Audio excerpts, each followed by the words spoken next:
creating a writer's hive mind with you. Today, we are going to be discussing things that change when you become an author, some that you might know about and some that you don't expect. So we're going to go around and talk about things that have changed for us as we journey into authorhood. So Caitlin, would you like to start us off? Absolutely. I feel like the biggest change for me is the amount of books that I read. This was the most surprising thing for me. Previous to becoming a published author, I used to read upwards of 150 books a year to 200. I've had a few good years in my past reading, like 200 books in the year. I used to read ravenously, and that reading time went away when deadlines became a thing. And when I was creating my own books, sort of how I've dealt with it throughout the past few years is honing in on what I really like to read and what I want to spend my time reading. I used to read some books that maybe I wouldn't have pushed through in the past, but now that my reading time is so precious, I really just focus on what I want to read. And then if something does not interest me, I usually put it down and move on to the next thing. Also, too, in terms of reading, that has changed for me a lot is I used to devour a lot of fiction, and now I've sort of shifted into somewhat of a balance of nonfiction and fiction. I have such a love for the publishing industry that I just read so much about it, about author business, about how I can become a better author. So I really never thought I would read a lot of nonfiction, and that's definitely become a huge part of my reading. So that would be the biggest change for me so far. So for me, I think one of the biggest changes was how I review books because before I started writing at all, I had a reading blog where I reviewed books and talked about new releases and everything back when blogging was much more popular years and years ago. Once I started writing, I started to realize how much work it took and what all went into creating these books. And so it kind of changed the language that I would use in my reviews because I wasn't quite I would look at it differently. Like, so even though I didn't like what they wrote, I know that they put a lot of effort and time and it was something that really was born out of their brain. And so learned how to become more gentle with the wording that I used when I was reviewing. And then even though I'm not a traditionally published author, when I started publishing books, self-publishing, I started thinking some of these books that I read were not only traditionally published, but some were also indie authors. They were technically now my colleagues, and I probably could run into them through some event someday. And I don't want to be that person that stands there and they're like, "Oh, you said this and this and this about my book," and being an awkward being and not knowing how to respond to that. And so I just kind of stopped like giving harsh reviews at all and just kind of giving a rating and letting it slide unless there's something I really wanted to write in that I really loved it and I wanted to explain why I love the book. Other than that, I don't really write bad reviews. I agree with both of the prior, and those were things that I hadn't really thought about before it was like a reality that a book was coming out and a book was publishing, was the review, kind of aspect of it. And if you look at more trad popular authors, you'll see that they 5-star books, but that's all you'll see is when they 5-star books. And I'm like, well, makes sense. That was a difficult transition for me as somebody who started off as a book reviewer on BookTube and kind of grew that way, talking about books on my channel and then transitioning into authorship, is that I was a lot more cautious about the way I discuss books. But one of the other things that has really been important to me in my journey through authorship is the division of personal and like public persona. And that comes from having a very large family with a lot of children, and a lot of my social media is linked to my siblings and my nieces and my nephews, and trying to determine how much of yourself you share with your readers, and what is kind of like sacred and protected and what might not be. For me personally, I use Facebook solely to contact and reach out to and interact with my family. I do not accept friend requests there from anybody that I do not know in real life, who I've not met personally. I, keep that completely for just, my family. Instagram started off as something completely different. It started off as like a business account forever ago when I had the online magazine. And it's always been more of a public persona kind of a situation versus like a private family one, but kind of deciding where you draw that line between what you share with your readers of your personal life versus author life. I mean, I am by far, anybody who knows me will tell you I am the same person in private, in, you know, like my personal relationships, as I am as an author. I don't have a different persona. I don't change who I am or what I believe or how I speak. But my family and my friends have not signed up for being public figures. Not everybody is comfortable with that. So I have to create safe spaces for the people that I know, and then safe spaces for myself and my readers. Kind of deciding where that line falls is something that I didn't necessarily anticipate was going to be as important. Yeah, I wanted to touch on what both of you said. So in terms of what Amber said about reviews, like I feel the exact same way. I started off blogging as well, and I found that when I wasn't a published author, I could be a little harsher than necessary, I guess. But that was sort of my space to explain everything that I was feeling. But even now, like, unless something is like a 5-star book, I just say I read the book. Like, you know, I don't give critiques on other people's books. I just like say I read it. Or if I enjoyed something a lot and I wanted to discuss it, you know, I'll put a little blurb in there, but I don't write long reviews like I used to. I just usually do a couple lines just to show my support if I really like something, but that's about it, because the writing community is big, but it's also small. So, you know, you don't know who's friends with who, and happens upon a review and then says, oh, you know, such and such said this about your book. And then you create these sort of ripples after that.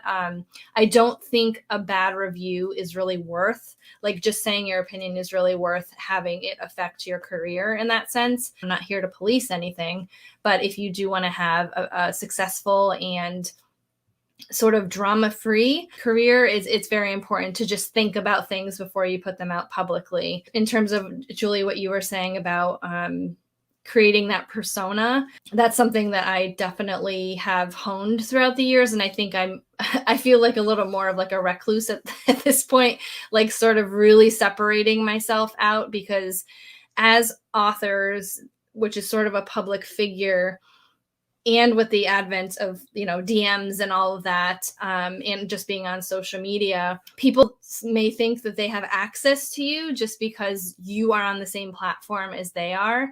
And for me, I'm very private about my personal life. Like, whatever I put out on my socials or YouTube is very much about me. It's not about my family. I don't really talk about my family a lot publicly. I like to make their space their space. I used to feel like I had to answer everyone who messaged me right away. And I think there is a balance that you have to figure out for yourself. If you are a very open person and you have the time to do that and it's not taking away from your writing, you do you.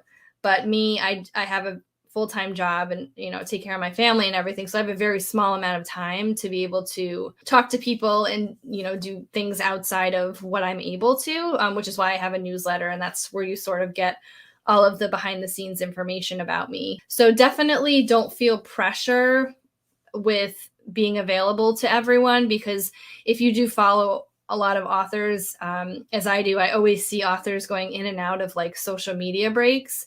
And I want to say it's because that they are inundated with DMs. They feel the pressure to answer everyone. You know, some people can get really belligerent if you don't answer them right away, and they say, why aren't you answering me? You know, and for me, that's very stressful. Just make sure that you feel comfortable within your own spaces and only join the spaces that you want to. Also, to one of your points from earlier, Kate, you had talked about just the amount of reading that you do when you write just goes down. And that's true for me as well. Like, I used to read over 100 books, and then it kind of dwindled a little bit down to like 80. And now I think last year I read like 16 books or something like that. But the one thing that I didn't expect, and we kind of touched on this in a previous episode of reading as a writer, but it really does change the way that you read books when you start to write them. And in a way that I don't think we talked about is, like, I remember I was writing a sci-fi novel, and so I was like, "Ooh, I should read, more sci-fi before, while I'm writing this, to make sure that, I get inspired and stuff." And I read Becky Chambers, and then I was like, why am I even trying to do this? Because this is amazing. You know that meme that people are doing? This is a work of art. This is bullshit. Like that's how I felt about my own book. And then the same thing happened again when I was wanting to write a horror novel, and then I read Rules for Vanishing, and I was like, why do I even? Why am I even a writer?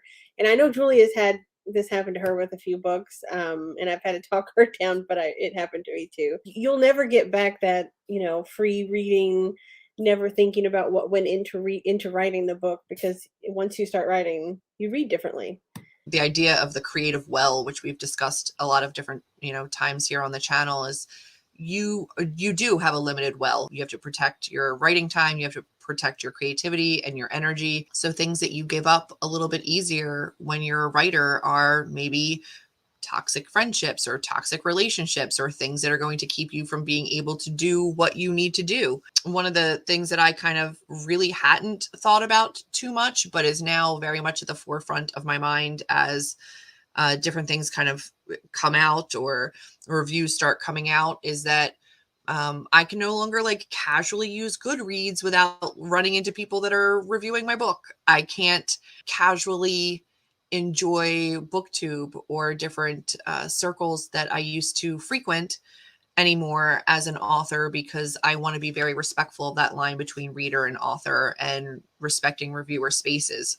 So an area that I very much felt a part of and not entitled to, but included in, has now become an area where I'm a lot more hesitant to speak up. It's fantastic to be included in, best of the year videos at the end of this year that everybody's coming out with. But then can I comment on them? Do I acknowledge that they mentioned my book? Do I acknowledge that they mentioned other books? I want to be very respectful, even if they are my friends, of not crossing lines. So there's a lot that comes into, just changes in your life, especially as somebody who was on BookTube and was an active reviewer and was very, much a part of that community. When I switched to author, it changes a lot of my interactions. One of the things that I always had when I was running the magazine was transparency and openness and availability in DMs. I was, helping people, counseling people, all this different stuff. But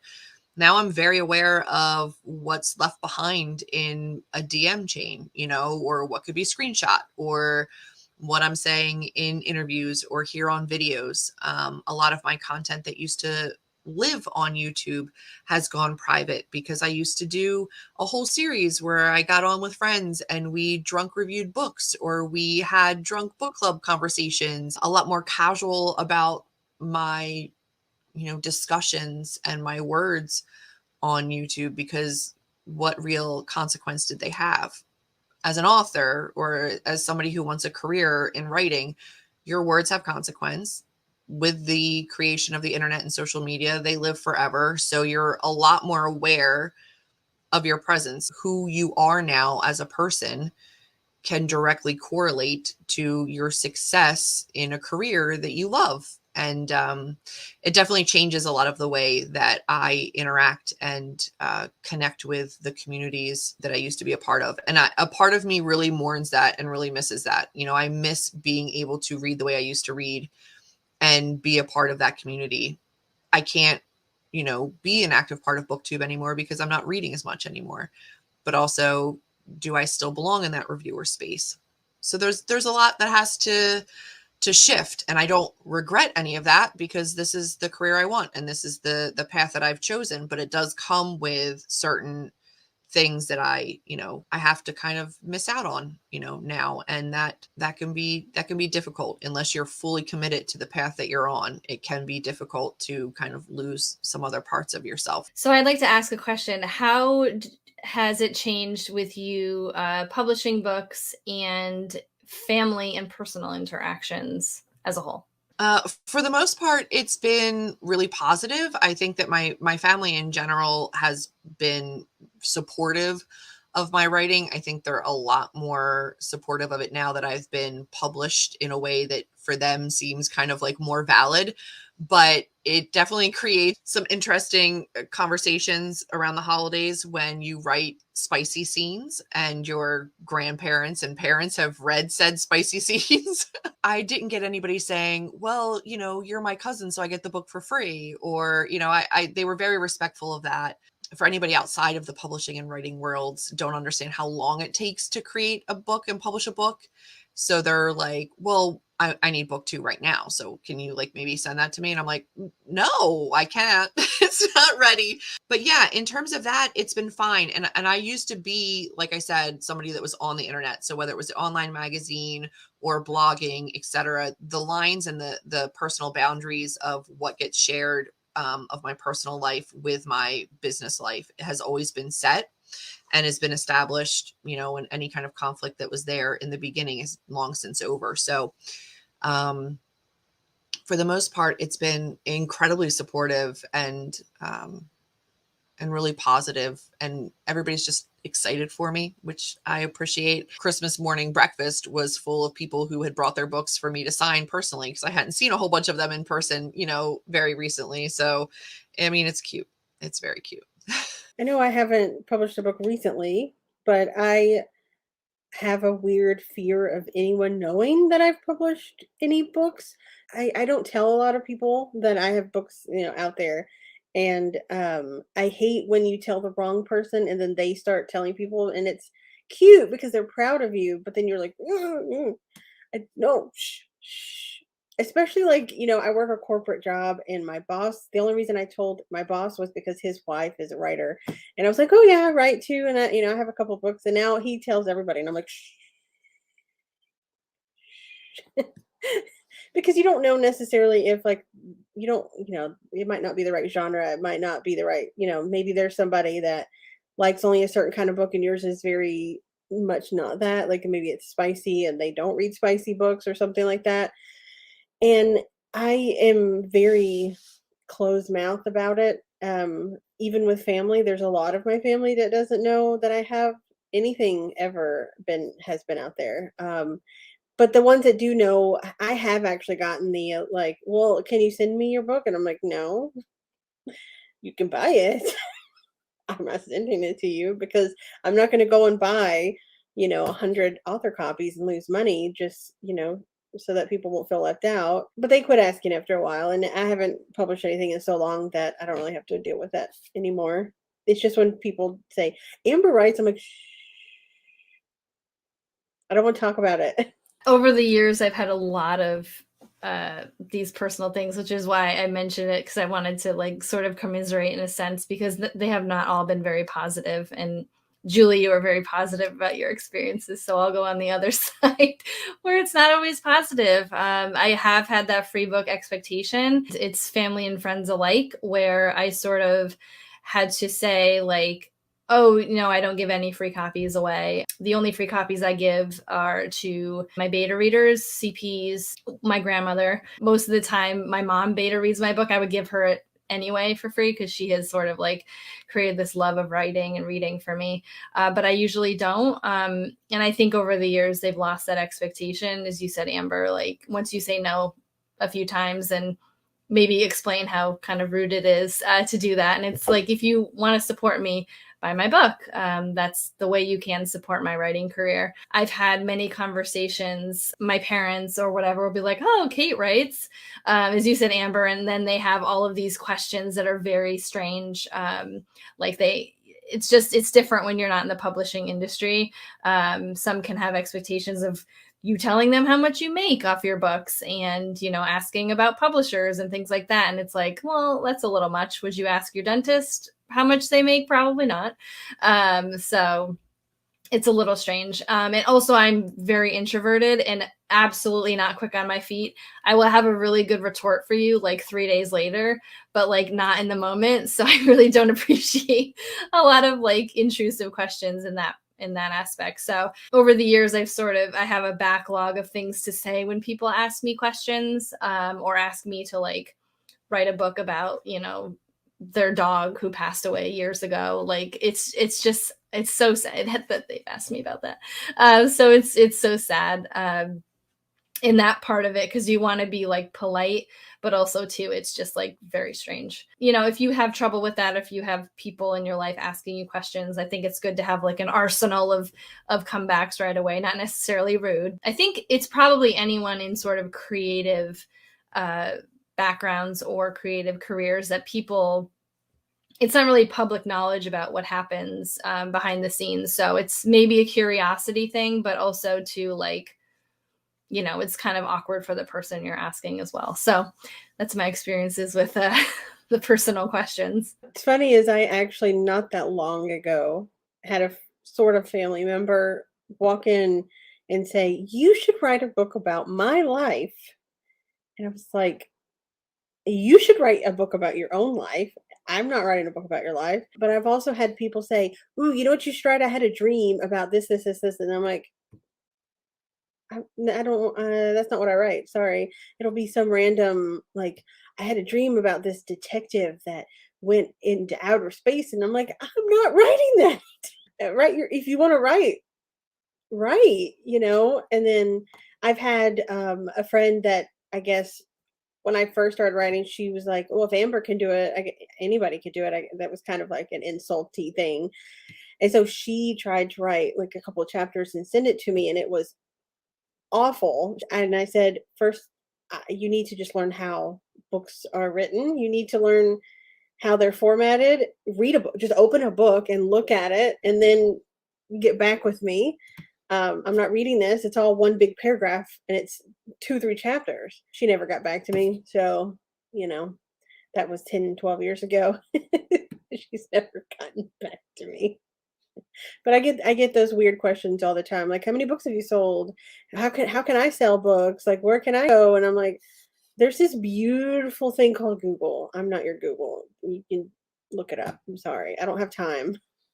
I have so much work to do. I don't have time. I'm sorry." Yeah, that's where those like personal lines sort of are. Like another example similar to yours is that I had someone from my past, you know, reach out and said they wanted to write a book and that if I could give them advice, and they had a very specific question. So I was happy to give that advice. And then it turned into, oh no, but I'm going to do it this way. But what about this? And then I give the advice and they're like, oh no, I'm going to do it this way. And I'm like, do you want my advice? Do you want me to tell you that this is how you should write the book? Because I don't know what to say at that point. So that's where that was one of the reasons I really put like a hard stop on like a lot of my DMs. Like if someone is DMing me about something relevant to say, you know, I ran a giveaway and they didn't receive something yet, sure, I will happily answer you. But it's when it comes to like asking advice, like, are you asking me to do it for you? Or, you know, there is Google and there's things like that. And, you know, it's just taking that advice or just, you know, cutting off the line there and just not being available. I agree. I think that the personal boundary line there is really important, and it's been difficult for me to like not have feelings hurt, because the people that have asked for like a free book are people that I was like, wow, in what world? But you will get people that want you to take everything that you've worked so hard to learn and give it away for free. You know, they want you to tell them exactly how to do it. Well, you've done this and I think I could. So if you could just walk me through it, you know, or here's the first, 100 pages of this thing that I wrote. Can you look at it and give me your feedback? Because I really think it's something. And I think that's another part of being protective of your time and your energies and knowing when to say no, because 100% you will have people that kind of come out of nowhere, and some not maliciously, but some will absolutely try to take advantage of, what you've learned through life experience and hard work and try to profit off of it. And navigating relationships in spaces that used to be pretty easy and straightforward is once you get success in a certain area, other people, see it and, well, I could do that too. And, it'll be easy for me because you've already done it. And then you'll tell me how to do it and I'll be able to avoid all of the, all the stuff that you had to kind of sort through. I won't have to because you'll just tell me and then I'll know. And then, I can avoid all that stuff. And to a certain degree, I'm not going to let somebody flounder, but you have to protect yourself, your time, your energy, and your own like emotional well-being. A lot of relationships and dynamics, and I don't want to say like power structure or anything like that, but a lot of that changes when you become an author, when you have, other people in your life that, want to do a thing that you've done, and then you've done it, it can change relationships. It can change the way that they view you and, their expectations towards you. It's not all about what you give up as an author. There's plenty that you gain as an author, but there are some things that are important to acknowledge do change, and certain shifts that you have to take for yourself in order to pursue your career and have a successful one. There will be certain things that have to shift. And I think knowing that ahead of time is really beneficial, because once you're in the thick of it, it can really take you out of the creative process to kind of like mourn the things that you have to lose. So if going in, I think it can really help protect a lot of your creative process too, if you're kind of like aware that some of these things might shift as you go into being a published author. And it's also good to note too that if you want to avoid a lot of that, you don't have to tell people that you write. You could get, you could create a pen name for yourself, which we have an episode coming up where we go more into depth about pen names, but it's not always something that everyone needs to know about. There's plenty of people that write and don't tell their family, don't tell their friends, have this whole other, life where they're a writer. So you get to pick and choose what changes. Really, you just have to, as long as you know going in, so that you can make those decisions, which is why we make things like this. Let us know in a comment down below as you navigated the waters of authorship, if anything changed for you. If you are still pre-publication, is there anything that you're nervous about changing that you would like to ask a question about? We're happy to answer them in the comments down below. That's going to be it for this episode. If you're interested in following Caitlin, Amber, or myself, we will all be linked down below. Bye, everybody. Bye. Also, you said in the thick of it, in my head, I started into the thick of it. Into the thick of it. That's exactly.